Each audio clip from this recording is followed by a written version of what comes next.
Okay, guys, I'm going to do a different test today. So, I have a friend who's thinking about getting a Model 3, but they're worried about how they charge and that kind of stuff. Um, my estimate is they can probably charge, most of the time they can charge up overnight. Occasionally you might not get it fully charged up overnight, but then again, if you're not really going that far the next day, it's not an issue. You just charge it the next day. So anyway, I'm at 40%. My charge limit is 70%, so that means I'll be adding 30% in this test. So what I'm going to do is I'm going to plug in with my portable charger to my 120 volt outlet, which is just outside my passenger door over here. And so I'll bring that around to the back of the car and plug in. And then let's see how it works out. Oops. Okay, so here's my portable charger, all wrapped up in the case. Okay, I've never seen this before. It has a nice Tesla on the outside. It just zips up closed, and you can easily throw it in your front or in the storage packet in the back. Anyway, let me get out the pieces I need. Well, it's right here on top, isn't it? So I got the 120 volt connector, and over here is the charger, the EVSE itself. The other things I have in there is I have a 1430, my dry outlet's a 1430, and I have a 1450. So if I want to go up to 240 volt charging, I would use one of those. Okay, so this is the interchangeable part on the EVSE. So there's the charger, here's the plug that'll go into the outlet, and here's the other side. What I try to tell people is you look at the slants, line up the slants, and then slam the thing home. There we go, all plugged together. Let's get it plugged in and get it going. Okay, there we go, we're charging up. There's a little button here. It's not button, but anyway, you press on this dot, and that causes this flap to open up, and then you can plug this in. Anyway, we're agreeing, we're charging.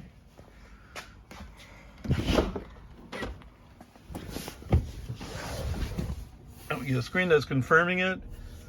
I'm charging at 2 kilowatts. So we're just going to leave this. So it's saying it's estimating. So for 30%, it's estimating that it's going to be 16 hours, 50 minutes. But that's for 30%. And just put that in perspective. Right now I have an estimated range of 124 miles. So at 70%, it's going to be around 200. So that's going to be like 70 miles, or well, just over 70. But let's confirm. Let's get it charged up and confirm what we get. Okay, so there we go. I'll check back much later. Okay, here we are. Charging complete. It's 11:22. We charged up to 70%. I've added 22 kilowatt hours. It's 11:22. Okay. So 70% is 216 miles. So there you go. Let me do some math, and we'll do a summary. Okay, so never trust Ray to do math correctly. I just went back and recalculated. I was off by 100%.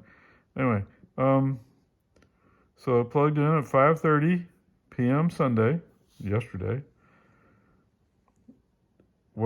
State of charge at that time was 40%, which is estimated at 124 miles. I did a check-in before I went to sleep. I think it was just after football game finished. So check-in at 9 p.m. Sunday night. State of charge was up to 46%. So it added 142 miles, 46% translates to 142 miles, and I'd added 4 kilowatts. So anyway, the difference was I'd added about 13 miles over the period of 3.5 hours. So I did another check-in at 5:30 the next morning. State of charge was up to 60%, which was 169 miles. add 15 kilowatt hours, and that translates to 45 miles. So over a period of 20% or 12 hours, 45 miles.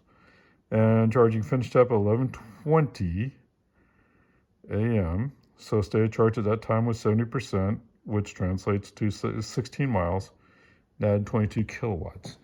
And so that translates to 16.5 hour charge time, added 22 kilowatts, and miles added was 92.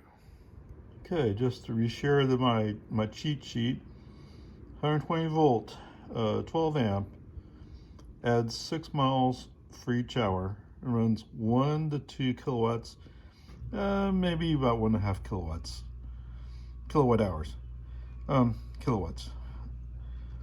The my 1430 plug runs 240 volts, so that's my dryer. Adds 22 miles per hour, running 24 amp, and it runs 6 kilowatt. My 1450, well, I haven't actually used the 1450, so maybe I should be more fair. That's not the 1450, that's actually my wall charger.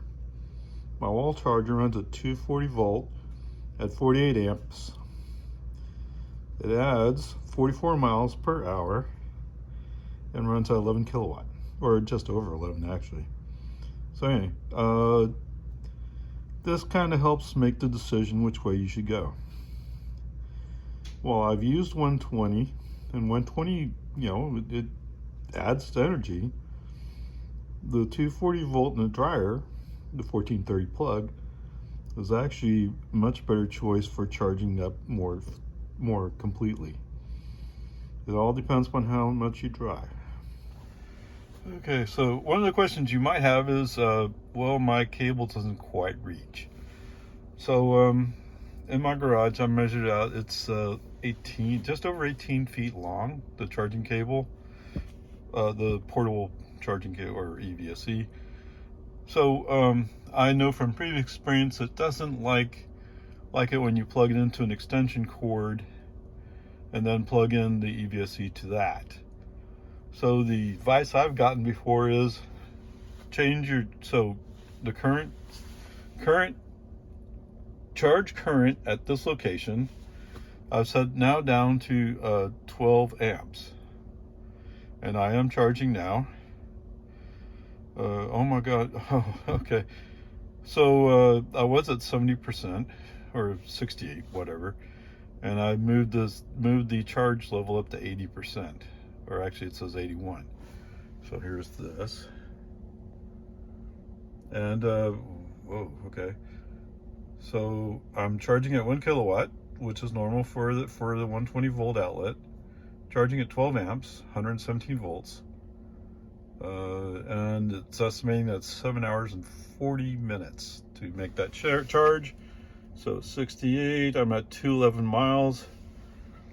Well, since we're under a winter storm warning, I won't be going out driving today, so let's leave it charged in for the next 7 hours 40 minutes, see what happens.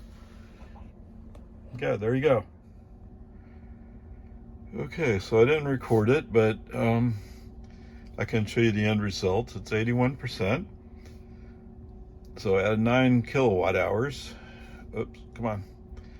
And so that added it up to 250 miles.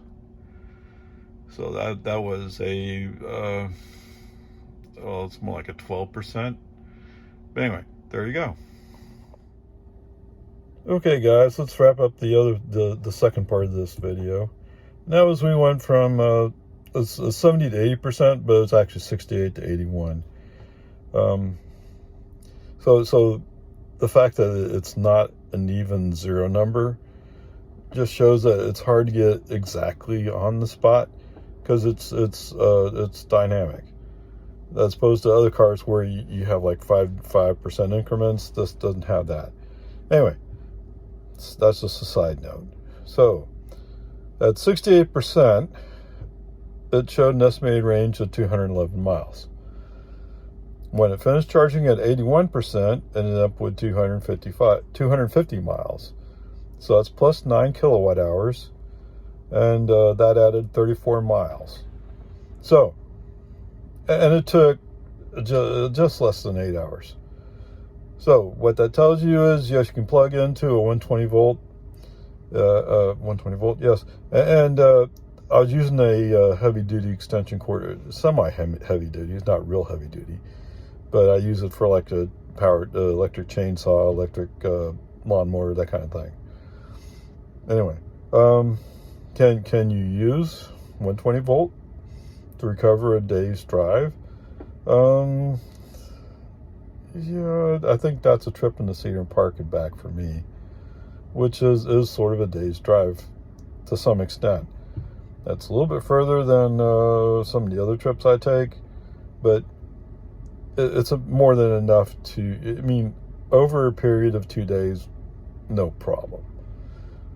I mean, I can leaving it charged in, I could easily do it. And so that implies, so it took 8 hours. If you really did it overnight, that's more like a 12 hours. 12 hours would be, 45, almost 50 miles that you would recover off of 120 volts. Is that enough for you? I don't know, but for me, that's more than enough. Anyway, there you go. Okay, so doing a summary of the 2 different charges, the total comes up to 24 hours, 50 minutes charging time, added 31 kilowatt hours, and we added a total of 119 estimated miles. So if you can plug in and just be patient, that's almost 25 hours, right? But you can add 119 miles. Hopefully that's enough. I mean, the furthest, when I went to San Diego, the longest distance between 2 superchargers was 140 miles. So this almost gets you there. So there you go.